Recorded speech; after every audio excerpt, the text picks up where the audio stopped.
Bueno amigos, disculpen que no le mostré el video cuando desarmé el tacho. Bueno, le cuento, con lo que le encontré fue que tenía juegos, los problemas estaban nuevos, estaban bien. Lo que le encontré fue el eje tenía juego al medio y el tacho también. Entonces lo que le hice fue cambiar el eje completo y el tacho suplementarle para no cambiar la cuba completa. La armé todo y ahí quedó, mira.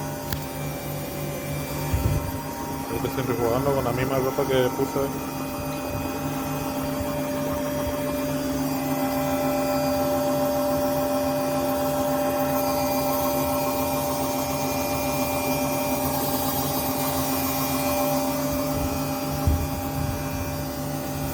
Y bueno amigos, suscríbanse y voy pasando videos, próximo video.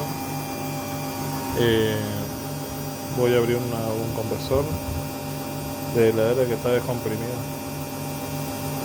Y otro video mostrando cómo cambiar Rulleman y desarmar el tacho completo, el paso a paso. Suscríbanse y voy a seguir bajando ya. Gracias.